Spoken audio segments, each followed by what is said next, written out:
You have met someone like this before. They do not try to impress anyone. They speak less than everyone else in the room. They ask strange questions that nobody else thinks to ask. They disappear into their own thoughts mid-conversation. And yet, when they do say something, it cuts through everything. You walk away thinking about it for days. What is happening inside a mind like that? What are they actually doing differently? And more importantly, why does it work the way it does? Here is what the science actually shows. People with extremely high IQ do not just think faster. They think differently. Their brains are wired to process information through longer, more complex neural pathways, which is why they appear slower on the surface but arrive at deeper conclusions. Neuroscientist Rex Jung's research on intelligence shows that high IQ brains actually use less energy during simple tasks, not because they are lazy, but because their neural efficiency is extraordinarily high.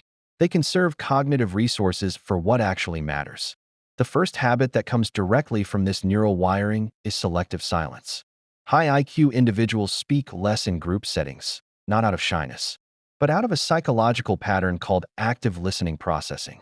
Their brain is running multiple layers of analysis simultaneously, while others are still reacting. They are not quiet because they have nothing to say. They are quiet because they are still computing. The second habit is obsessive questioning. A high IQ mind is deeply uncomfortable with incomplete information. Psychologists call this need for cognitive closure, and interestingly, highly intelligent people score low on this need. They prefer to sit with an open, unanswered question rather than accept a convenient but shallow answer. This is why they ask questions that make others uncomfortable. They are not being difficult. They are being honest about what they do not yet know. The third habit is pattern hunting in everything. A high IQ brain cannot turn off its pattern recognition system. It finds connections between unrelated things, music and mathematics, human behavior and weather systems, history and current events. This is not a choice. It is an automatic neurological function. Psychologists call this associative thinking, and it is one of the strongest predictors of both creativity and high intelligence.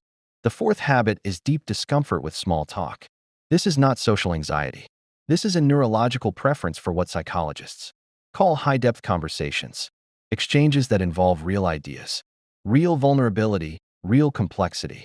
The high IQ brain receives very little stimulation from surface-level interaction. It is not being arrogant. It is genuinely understimulated, the way a marathon runner feels restless sitting still. The fifth habit is intense and irregular focus. High IQ individuals do not work in neat scheduled blocks. They experience what psychologists call hyperfocus states, periods of extraordinary concentration, where time disappears and nothing else exists. These states cannot be forced or scheduled. They arrive when the brain finds a problem genuinely worthy of its full attention. And when they end, the mental fatigue is real and deep. What ties all of these habits together is one simple truth. A high IQ mind is not optimized for comfort. It is optimized for depth. Every habit on this list is the brain doing exactly what it was built to do: search, question, connect, and refuse to stop until it finds something real. If this made you think differently about intelligence, our last video goes even deeper. We talked about why gifted people often feel like frauds, despite everything they have achieved. Go watch that one next. The link is right there. See you in the next video on Mind Unlocked.